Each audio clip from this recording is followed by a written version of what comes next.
But I think the other thing is when you look at giving freedom to people, it also comes with a little bit of courage because while my team was super happy to leave early on Friday, guess who wasn't super happy that they left early on Friday?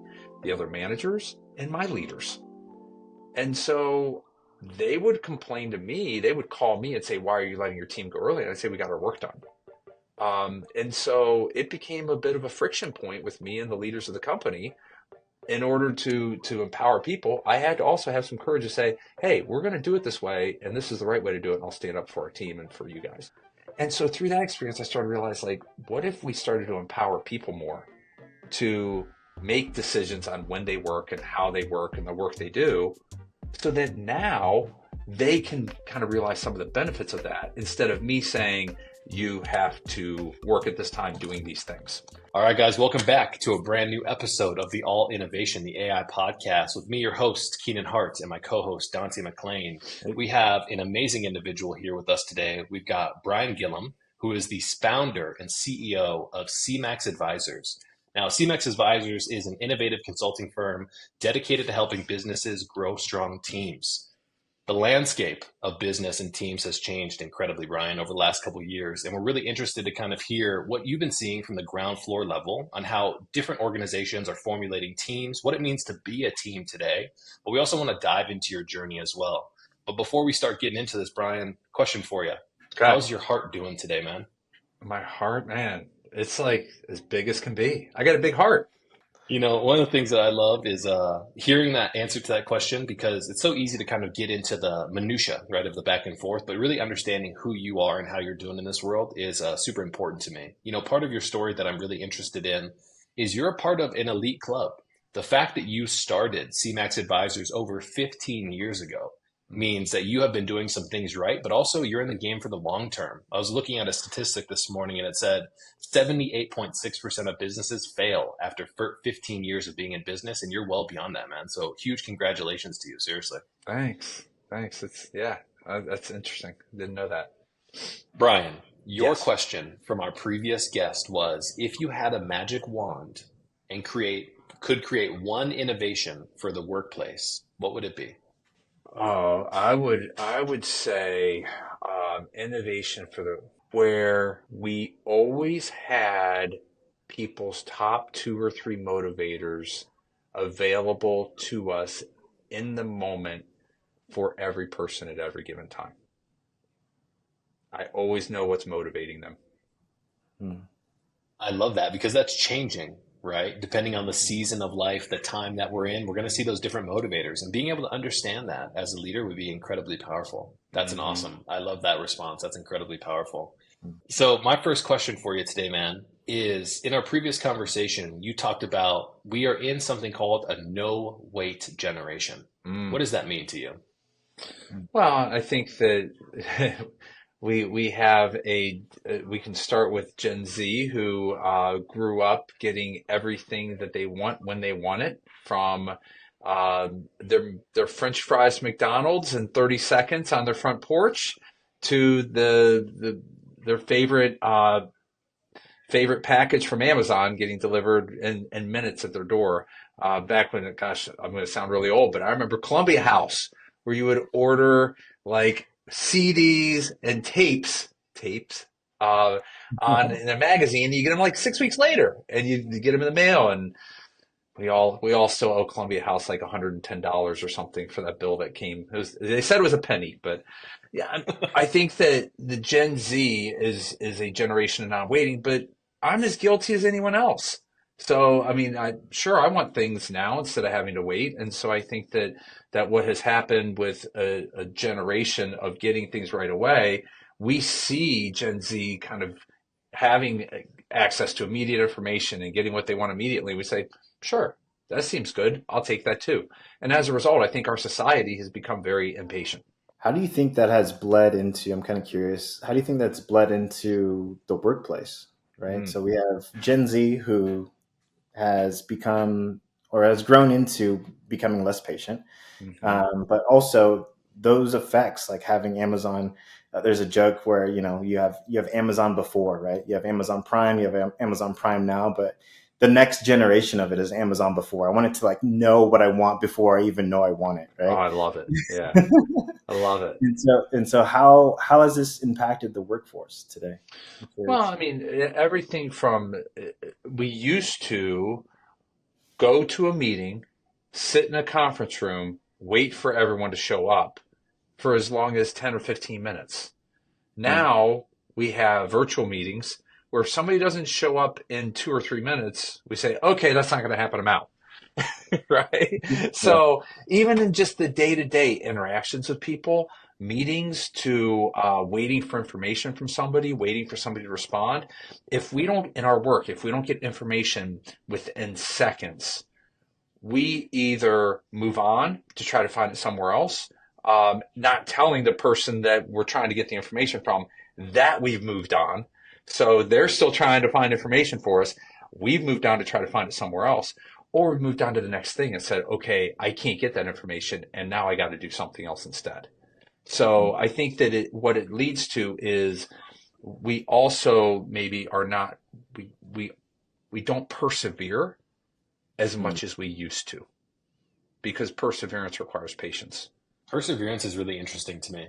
So I want to kind of reverse back into your story a little bit. So I know that in our previous discussion, you explained a quality trait of yours as being a recovering accountant. Oh yeah. So before we got into this space, I want to understand what kind of roles and responsibilities were you doing in your professional life, and then what caused you to go out and start CMax? So I started off public accounting.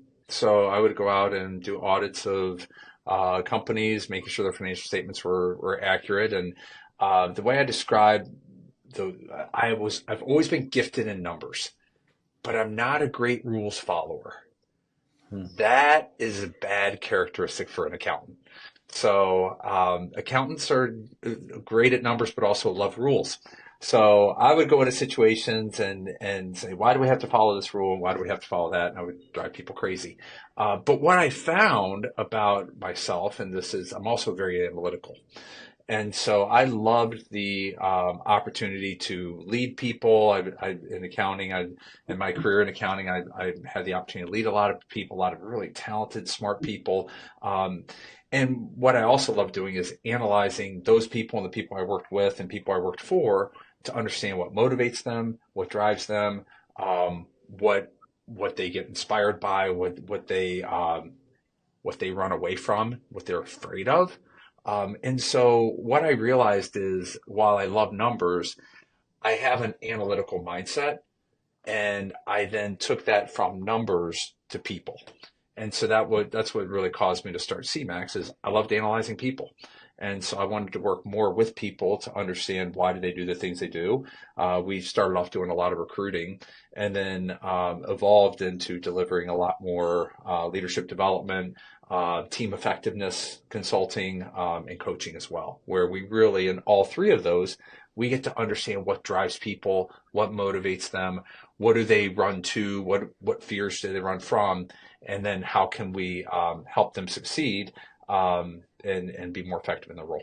Did you have just like that early experience where you kind of like intuitively picked up on something? Being an accountant running numbers, being very analytical, I want to kind of understand the transition to people. Did you have any type of experience where you just realized that teams weren't being created functionally? Were they not doing the things that they were supposed to be doing? What was kind of like that intuition that pushed you in that direction? Because you could have done so many other things. Well, I think what it was, so when I was in accounting, I was a manager and I had some people reporting to me. And my team in busy season would always, in busy seasons, typically you work at least 55, 60, 65 hours a week. And my teams, we would always take off on Friday afternoon at like 2 o'clock. And now we would work really hard on Monday, Tuesday, Wednesday. And by Friday, we get our work done and we're cutting out a little early. And Hmm. everybody else is working late on Friday and they're going in on Saturday. And people would complain about our team. Our performance was great. And so what I learned through that experience is looking at the other managers, they always managed the same way, doing the same thing of defining exactly when people need to work. And what I said, I met with the team, I said, hey, this is how many hours we got to work to get our work done. And we got to be really efficient. And if we do these things, if you want, we could leave early on Friday. Do you guys want to do that? They say, yeah, that's great. And so through that experience, I started to realize, like, what if we started to empower people more to make decisions on when they work and how they work and the work they do, so that now they can kind of realize some of the benefits of that instead of me saying, you have to work at this time doing these things. So that was kind of my first experience in empowering a team and seeing like that team got some awesome results. Yeah, it reminds me of Parkinson's law, right? Parkinson's law says work will take the full amount that is allocated to it to get done. And it's a really interesting perspective because in leadership style, what I heard you saying was you started leaning in and trusting your team to get the work done that was necessary. And it seems like that sense of trust is something that really takes a lot for leaders to be able to grasp because maybe they want to have control over a situation. Where do you think that loss of trust comes from to say, we got this much work to do. You've got 5 days to get it done. If we get it done early, you can cut out early on Fridays, and the effect that that kind of gave to your team's morale, I guess. Well, I mean, you hit on control. Oh my gosh, control. Like our desire for control might rival our impatience as a society. But I think the other thing is when you look at giving freedom to people, it also comes with a little bit of courage because while my team was super happy to leave early on Friday, guess who wasn't super happy that they left early on Friday? The other managers and my leaders. And so they would complain to me, they would call me and say, why are you letting your team go early? And I'd say, we got our work done. And so it became a bit of a friction point with me and the leaders of the company. In order to empower people, I had to also have some courage to say, hey, we're going to do it this way, and this is the right way to do it, and I'll stand up for our team and for you guys. Yeah, it's so good. Keenan, I love what was the principle called again? Parkinson's law. Parkinson's law. That reminds me so much of college where it's like, hey, I got 30 minutes to knock out this paper. I'm going to get it done. If you have 10 minutes, it'll take 10 minutes. If you have 10 days, it'll take 10 days. And I agree with that 100%. I'm curious what your thought is, Bryan, on the future of work where we're discussing things, right? Like a shortened work week where, people can work a 3-day, 4-day work week and that'd be okay. And I'm curious what you think the position of the manager evolves into with this new idea, new style of work. So I love that you asked me this question because I'll share a little bit of my experience, my journey on this. When I first read 3-day work week, 4-day work week, I cringed. I was like, what is wrong with people? What is wrong with our society? We can't work 5 days anymore? Is that what this is coming to? And then my next thought was, okay, why am I taking that view? And then I asked myself, why 40 hours? What made 40 hours the magic number? And isn't it interesting how we all in a work week, we have all locked in on 40 hours and not just locking in on a number, but locking in on a 8:30 to 5, Monday through Friday. And so I started to think about what made 40 hours magical. And if you actually do research on it, it goes back to like way more than 50 years ago to a time that was nothing like it is today. And so I've realized that I don't work the hours I used to work, and I don't need to. And so I think that I had a client once tell me, we talk about work-life balance, but it's probably more work-life integration. How are we integrating our life with work? And now the downside is if we can get to a 3-day work week, but I promise you, people that work a 3-day work week, they're going to be responding to messages and taking calls on those other days because work doesn't stop when you don't work. And so I think that's the challenge around how do we migrate to a new work schedule where I might work 3 days, I might work 30 hours, I might work 50 hours certain weeks. I might work 6 days certain weeks just because it's busy, and I might work 5 hours a day in those. I mean, I think the flexibility will evolve. However, we all need to be aware that work still happens when we're not there. And if work is still happening when they're not there, guess what people are going to need from us if we're not working? information, advice, perspective. So we can get to a 3-day work week, but it doesn't mean like phones off, can't be reached for those 3 days. It's that work-life integration. I love the concept of work-life integration because we talk about this a lot. I mean, one of the key examples that a lot of people use in time today is like the pandemic happened. Either it was before then or it was after then. And it seemed like before then, people were living to work because maybe a lot of cultural elements that we saw and how people enjoyed their jobs, or they had a societal expectation, if you will, of showing up for work. So they were living to do so. Now it seems like people are working to live. But that working to live question is, how much work can you do? What activities can you leverage in that time to give you the ability to get as much value out of your job from a financial perspective, but also in exchange for as much value as you can create? That creates that interesting sense of autonomy outside of it. And I feel like that sense of autonomy is a scary concept for a lot of people. Me and Dante talk about this a lot. It's interesting to think about, if you have a technology that shows up that says you don't have to respond back to those emails, you don't have to do the redundant, the non-fulfilling work. Now, what type of tasks do you focus on, and can you be happy in doing that? Do you ever think about the personal fulfillment element of working a 3-day or a 4-day work week and how that's going to kind of translate into our lives?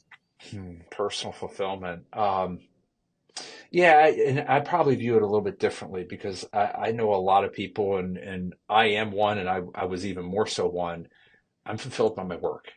And for me, my work involves a lot of investing in people, caring for people, walking with people, walking a journey with people.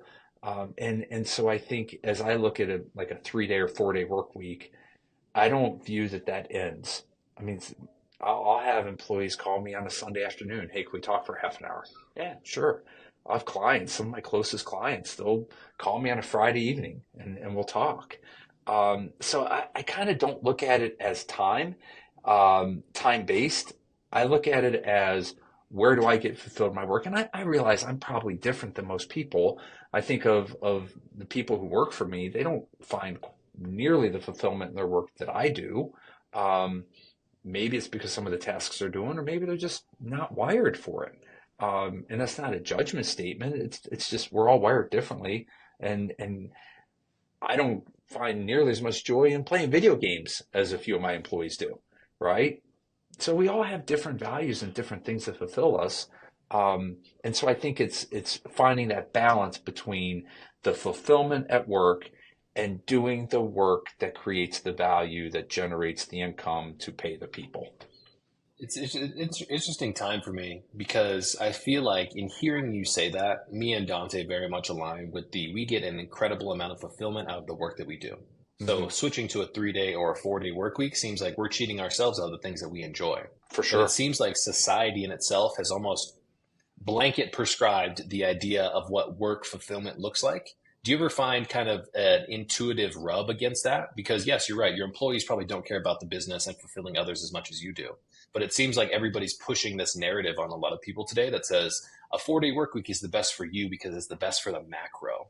Does that make sense? It does. And I think the challenge with anything is applying anything and spreading it like peanut butter, right? I mean, if I worked a retail job, if I worked in fast food, I don't know if I necessarily want to be working 5-6 days a week, in that type of environment. I probably wouldn't feel very fulfilled.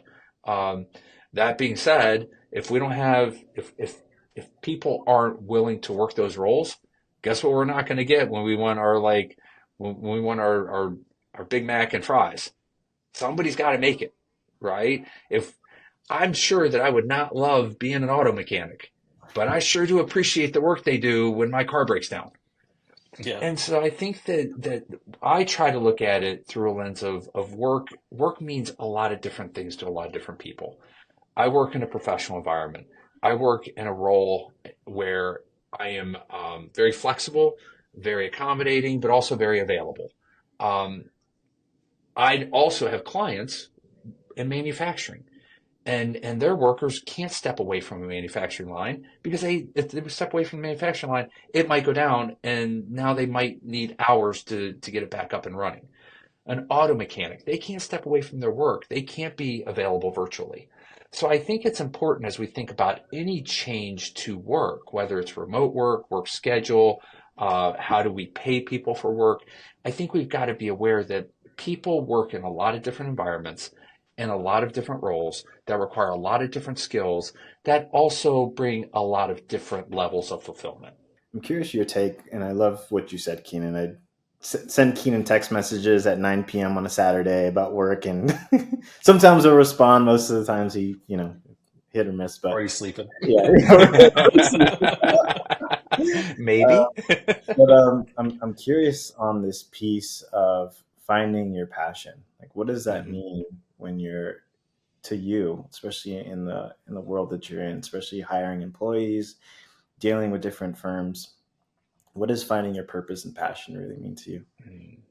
So I'm going to start with passion, and I'll maybe flip this to you guys a little bit because I have a feeling that you talk to a lot of people, and I've come to the conclusion that not all people are as wired for passion and purpose as some other people are. And I don't know if you guys have seen that. Yeah, People you're interviewing, people you talk with, I would imagine that you see a lot of different levels of kind of purpose driven people. Is that fair? 100%. Absolutely. So I think that then, what percentage of people are those purpose driven, passionate people?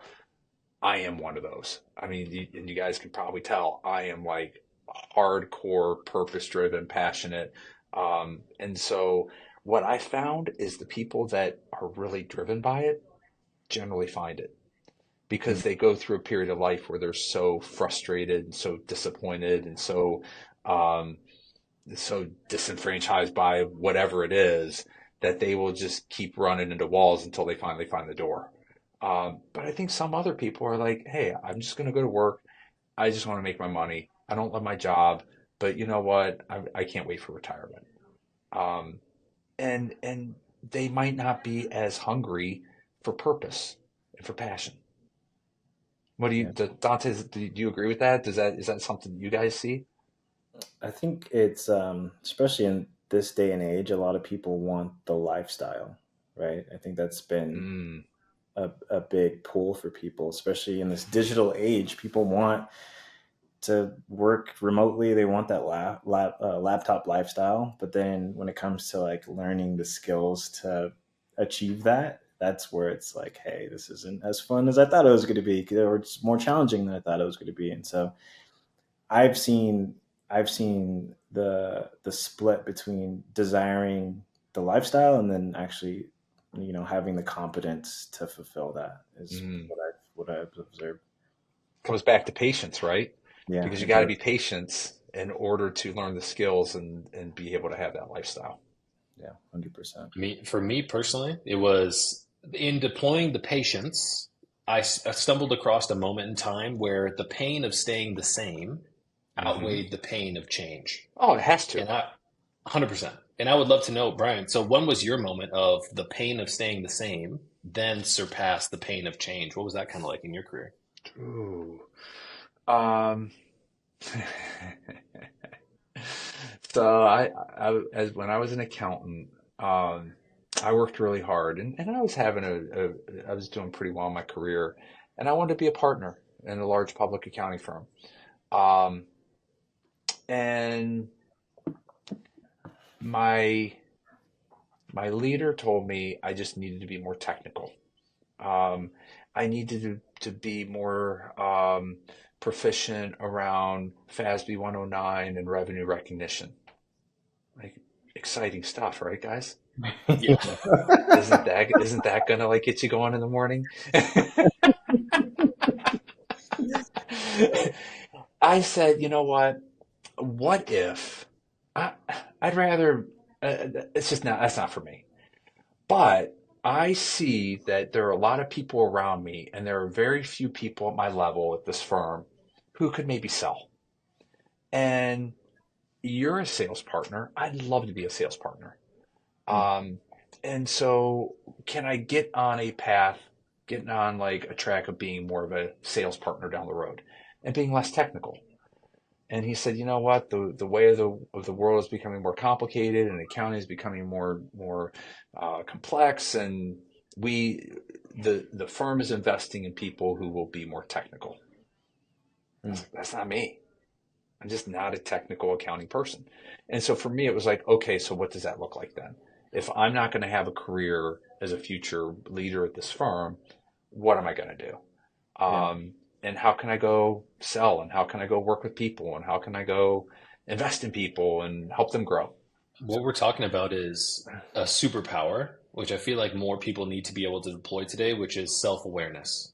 Recognizing that the path I'm going down is leading me towards a cliff, but often it's super scary to jump the chasm onto a new track and start going down that path. I want to understand, what was your support system like when you hear your partner in the org say, hey, listen, we're not investing into people who want to be more tactical from a sales and acquisition perspective, but being more technical about the things we just mentioned.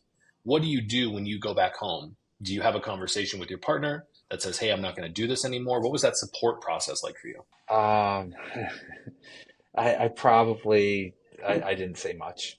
So I was a little bit more wired to just like trying to figure some things out in my head, and going for long runs and figuring it out and saying, okay, this is what I'm going to do. And so at home, it was probably it was more negotiation and support, of, this is kind of what I think I need to do. And so I think the support thing, it's interesting. I think other people in my generation, I'll go back to generation a little bit, people that I've interacted with throughout my career, we don't think a lot about support. We think a lot about just like put your head down and like grind through it, and figure it out. And so that was a little bit more of my thought process of like, okay, how am I going to do this? And I know I'm going to like have to do something. And I set out like a 6-month, 12-month plan to like figure it out. I came up with a plan. I figured it out. I'm like, this is what I'm going to do. And I don't know if it's going to work, but I'm going to try it. Can you take us through the process of starting CMax? So you've been in business for quite some time. You had this event happen where, the vehicle that you thought you were going to take to ride to the moon didn't quite work out as much as you wanted to. And so what was the process of jumping ship almost, right? Trading your, what you're saying, Keenan, trading your 9 to 5 for a 24/7, Yeah, 365. exactly. There you go. So my process, I started off, CMax started as just part-time side hustle money. I'd had my first child. I didn't have my first child. My wife at the time had her first child. And She's listening, sure. I promise you she's not. So it was all around, just trying to make extra money. And so I started CMax. I started just doing cold calls I was working at Cardinal Health at the time, and I had an office, and I closed the door for an hour and a half of the day, and I would just make cold calls, trying to sell.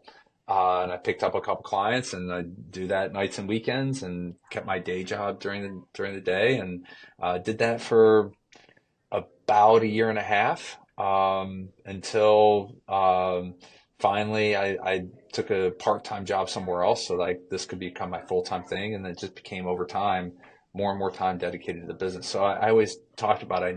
I always felt like it was up until probably the last 5 years or so, 7 years. I felt like I kind of cheated the system because I kind of went about it the easy way, and never really had to take a lot of risk, or never really had to like feel the struggle.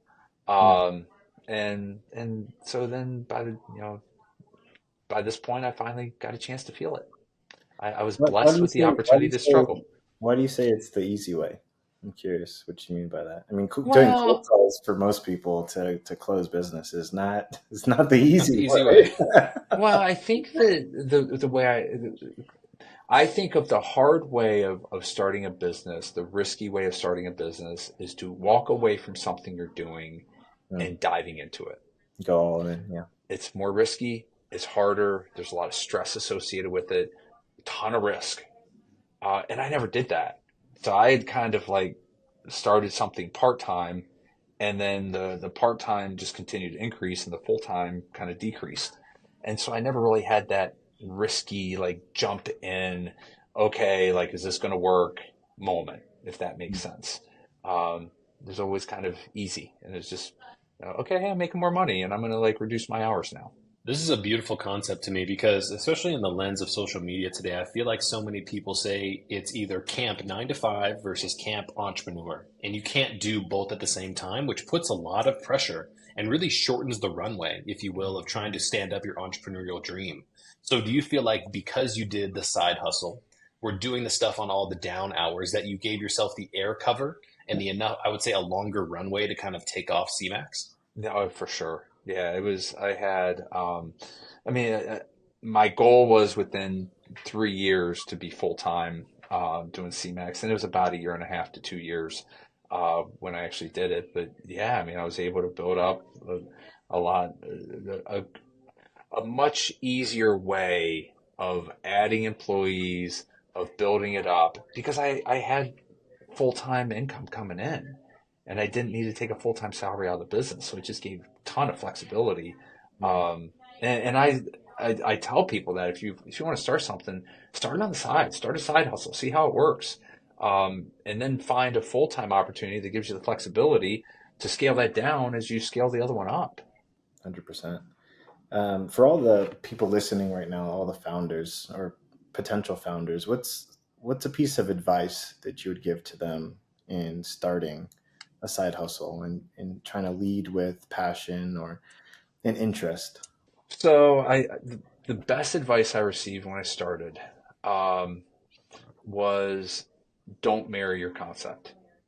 Hmm. And I was like, what do you mean don't marry your concept? And he said, you've got an idea and maybe it'll work, but maybe it won't. Hmm. But if it doesn't, that's okay, because you'll come up with the next concept. Yeah. And so don't get so locked in on one concept that you make it or break it on the concept. Like, be willing to adjust the concept, be willing to adapt, be willing to change, be willing to come up with new concepts. Because I would have never thought 20 years ago that I'd be primarily developing leadership programs, delivering programs, anything around team effectiveness. I never thought I'd be doing that. And that's not where this started. But I think that it was because I allowed the concept to evolve.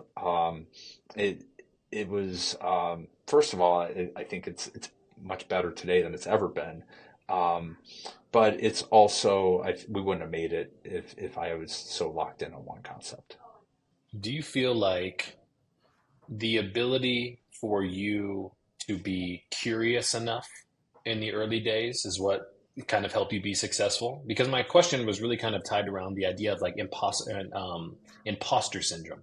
So when we have an expertise, like we are an accountant, and now we start talking about doing leadership development and team building, did you ever go through the times of imposter syndrome Oh, that all you the were kind time. of battling with? What was that like?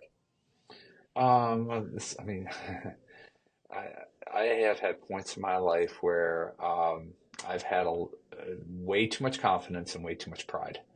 And so there were so many situations I was in where I said, yeah, I can do it. I'll figure it out.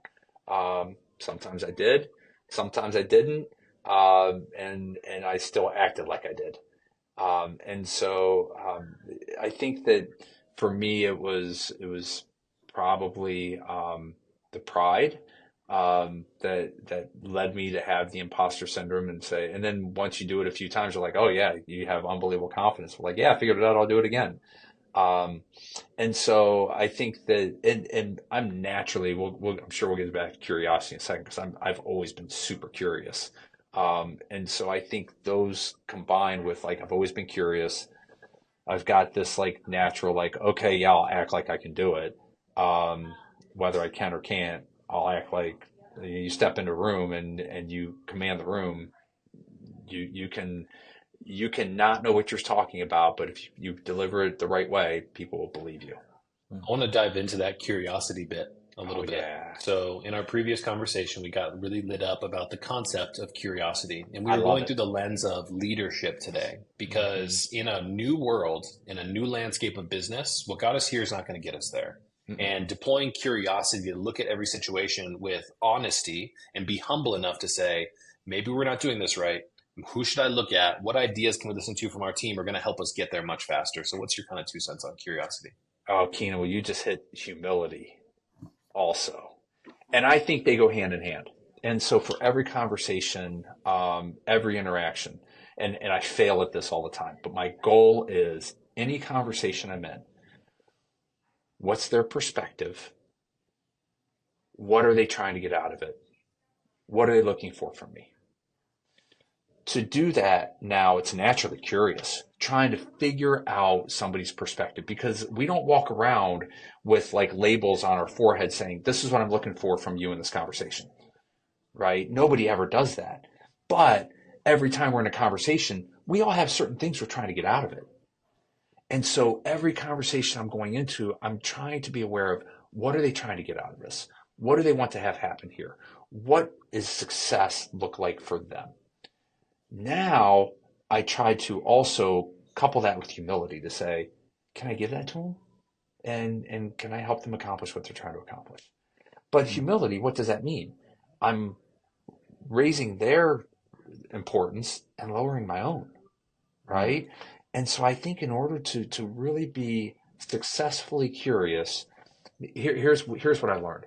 Before you add humility, I think you can get into manipulation, where you say, I'm really curious about somebody and I have my own agenda and I'm going to try to accomplish my agenda by understanding what motivates them and by understanding how they think and what they want. And I'm going to kind of weave this and drive this like lane to get to a point where I can get what I want because I'm curious about how do they think and what's important to them. When you add the humility element to it, now you get into really, a more others focused approach to say, number one, I'm curious to learn about what you're looking for. And number two, I'm going to put that ahead of what I'm looking for. This is really refreshing for me because when I think about, a huge element of what we do in business is sales and acquisition, right? But you see a lot of the narratives that happen on social media and other people who are the talking heads who talk about you need to be able to ask questions to manipulate somebody to get to the result that you're looking for. Mm-hmm. And it seems like when situations, especially in sales and acquisition, are treated as, I just really want to understand if I can help you and I can give you the knowledge that I have to get you to where you're going. If that's helpful, great. But if it's not, that's okay as well. That in itself is such a superpower to be able to try and understand somebody's motivation, but be humble enough to help them get there. Maybe you can, maybe you cannot. And I feel like that in itself is a real like golden nugget and cheat code, which I'm kind of taking out of this conversation with us today. Oh yeah, and I'm sure. I mean, you've mentioned it before, where having a willingness to walk away, right? I mean, I think in our last conversation you talked about, hey, sometimes you just walk away, and that's okay. Like if in a sales role, I always found if I was trying to sell something and I talked to somebody, you know what, this isn't for you, or it's not for us. Um, that's all right. But in our world, I think sometimes we feel like that's a big failure. We get to a point where we say, no, like we got to walk away from this one.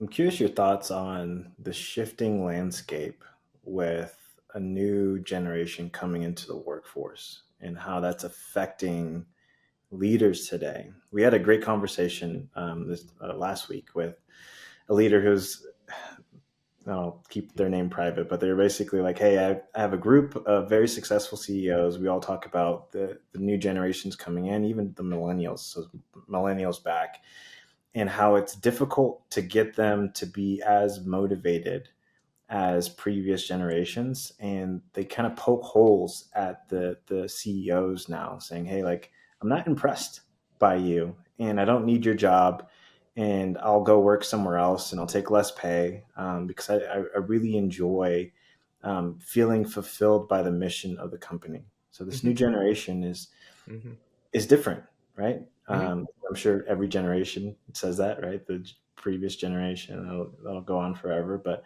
I'm curious your 2 cents on that. Well, I love hearing leaders say this generation. Millennials, like the best thing ever happened to millennials is Gen Z.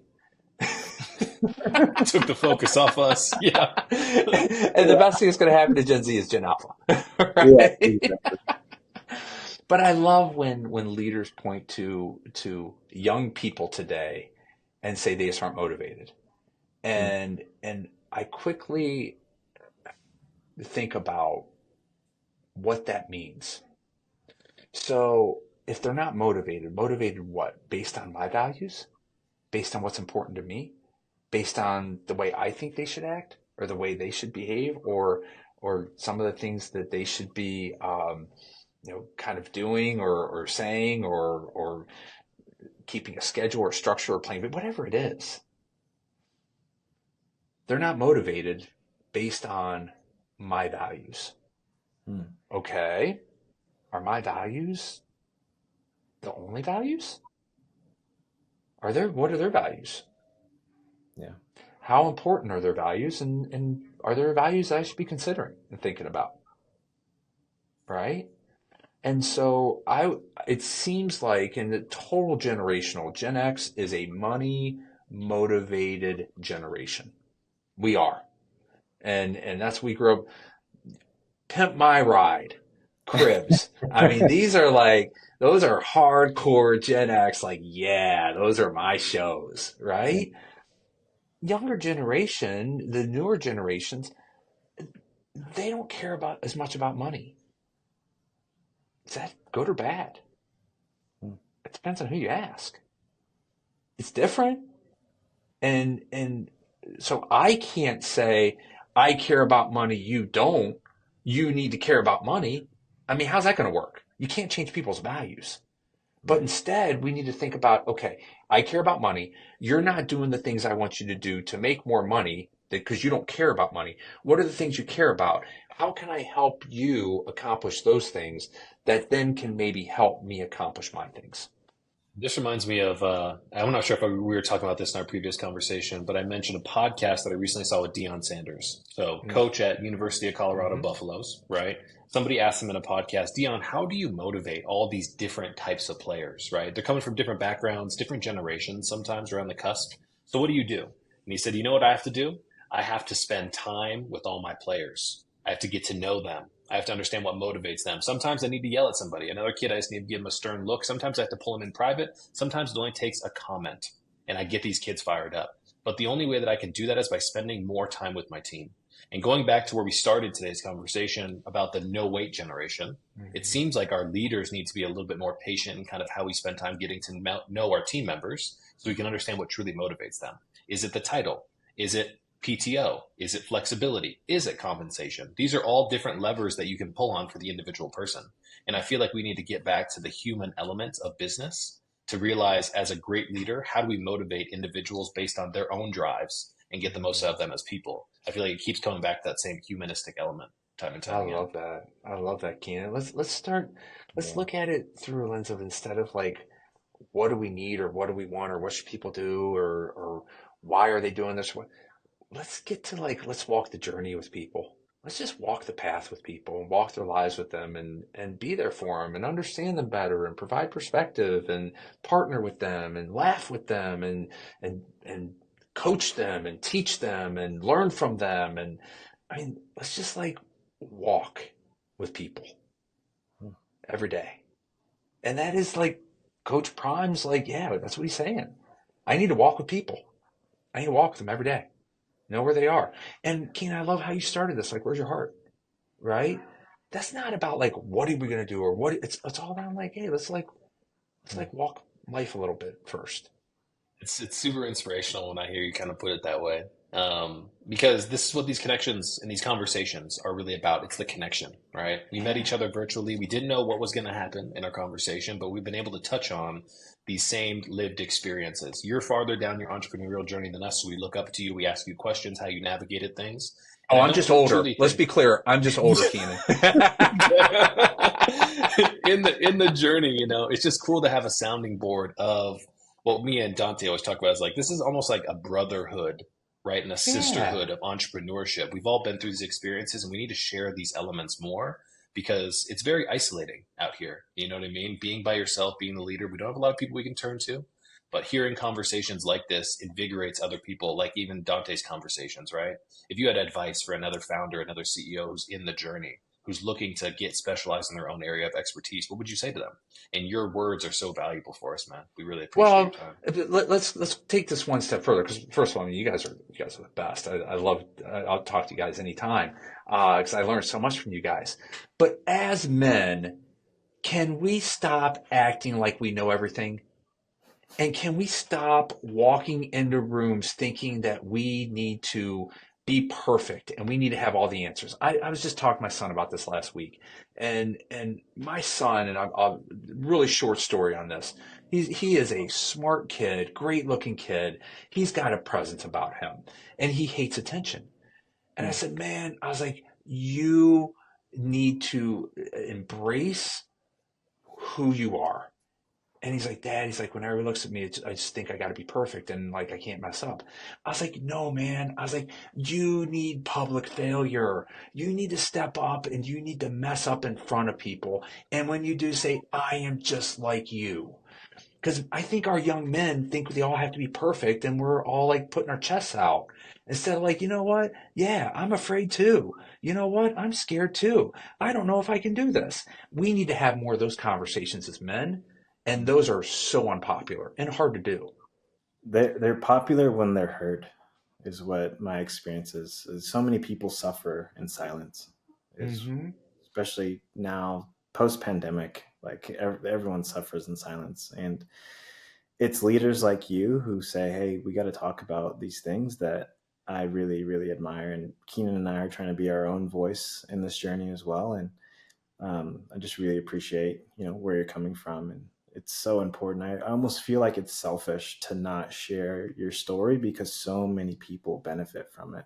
Like all the angles and all the failures. Like if we learn from failure as people, then how can other people not learn from our failures when we share them? And I think that's where the real learning, the real journey begins. Well, on that, Dante. So first of all, you guys, what I love about you guys is first of all, you take a different approach than what I'm used to. You're thinking about support. You're thinking about encouragement. You're thinking about how can you bring people together. And I love that. I think that is awesome. I want to hit on one thing real quick, suffering. And we talked about that in our team today. How many times do we go through suffering and we come out weaker, or we come out maybe not as able or not as capable? I mean, there's every single time we go through suffering, we're stronger. Every single time, at least I am. And sometimes it is like years getting through that suffering. But once we get through it, we are always stronger. So why is it that we all want to be comfortable? Why is it that we crave comfort so much? Why do we never go into situations saying, I'm going to try this. It may fail and it might hurt, but I'm going to do it and I'm going to be better for it. I mean, it's a beautiful concept. I think about that all the time. Just in the process of, I know that earlier you had mentioned that you like going on long runs, right? Yeah. Dante and I, fitness is huge in our lives. And it's the times of being uncomfortable. It's pushing ourselves past the limit of, I thought I had to stop, but I kept on going, where we find that true fulfillment.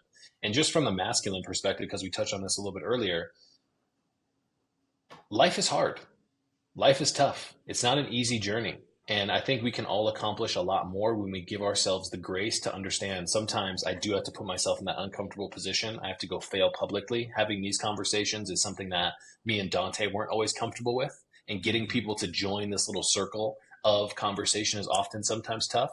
But the more things that we do, I think the more ways that we can impress ourselves, and learning back and looking back on those things, that track record that we built for ourselves, is something that nobody can take away from us. And I feel like that's so powerful. So I really appreciate you touching on that. That really is something I needed to hear today, seriously. I love it. Yeah. Man, I love how we go deep here. You guys ask great questions. We have some deep conversations. Man, this is awesome. Yeah, man. Well, as we put the wheels down to kind of land here, I want to give you a question, an opportunity to pose a question, if you will. Ask a question of our next guest. They're going to be another CEO, founder, business leader. What would you like to ask them? I was thinking I was going to get a chance to ask you guys questions. Can I ask you guys a question too? Whatever. Yeah, you can ask us a question, and then how about you pose a question for our next guest as well? I'm going to ask you guys a question first. Cool. So as you think about your old like me, right? So let's say 30 years from now. Maybe not, but we'll say 30. Um, what will you guys speak of when you're old like me of what you have, what has brought you the most fulfillment? When you're old like me, you look back and say, I was most fulfilled because of. I'll start. I think for me personally, my entrepreneur journey has shifted more of like trying to do and be everything myself to like how do I surround myself with some of my favorite people, Keenan being one of my favorite humans in the entire planet. I could And see that. how do we do business together in a way that's meaningful and fulfilling? Because if you can surround yourself and be joyful with the people that you're doing work with, meaningful work, it's so much easier. Like you don't wake up dreading. Because I've done that. I've built a company where I felt like key man risk. Like Jesus Christ, that was the definition of it. And it wasn't fun, and it wasn't fulfilling, and it was really hard. And so, as I grow older, I realized that the time that I can spend with some of my favorite people and building things that I really enjoy building is so important to me. Okay. Yeah, mine comes in the same vein. Working with people who I truly care about is huge. As I've gotten older, I mean, even our last conversation, you talked about a point in time where you were making more money and you weren't as fulfilled as you thought you were going to be. And you started focusing on the things like time with your sons, time with the people who you love, people with family. Doing those things is something that I'm never going to regret. And so being able to work with the people who I truly love and truly care about, but also prioritizing the things like family time, being able to Mhm. share and make memories, I think is super important because at the end of the day, a bank account is just a bank account. If you don't use that as a tool to do more stuff with the people you love and create that freedom that we've talked about today, Yeah. then I don't feel like it's really put to use. You know, like what's his name? Jerry Seinfeld says the person who pulls into heaven with the lowest miles on their Porsche lost. You know, you got to drive it while you got it. So So if I could then suggest, write that down, put it somewhere where you see it every day, and be committed to doing it every day. Hmm. So reach out, connect with each other every day. Try to spend a couple of hours every week. How can we work more together? What can we do to to do more together, collaborate more, brainstorm, make that a conscious like decision every day, every week to spend your time doing that. we appreciate that, man. Yeah. Now, I wanted to give you an opportunity to pose a question for our next guest. What do you want? All right. How about for your next guest? I would love, let's see, what if you were to ask them, how can they get more from their team by giving more control to their team? Hmm. I love that. That's an That could, amazing question. yeah, that could maybe make some people kind of take a step back for a second. Yeah, that's a deep one. Yeah. Because it really comes back to relinquishing the trust, right? Trusting in Yeah, others and allowing them to do more by having more control over what they do. for sure. Well, as we kind of put the break on our episode today, we're going to wrap it up. I just want to say, seriously, thank you so much for joining the podcast with me and Dante and Oh being able man, to talk about anytime. Yeah. innovation from so many different angles and mindset and the things that we've overcome, support, encouragement, the what true conversations as a man should be and the things that we should be having. I feel like it was incredibly powerful. So for once again, everybody who's watching and listening, the All Innovation, the AI podcast, Bryan Gillum, thank you so much for being on the show, man. Really Oh, appreciate it. thanks. You guys are the best. Thanks so much, guys. All right, guys, take it easy. That's a wrap.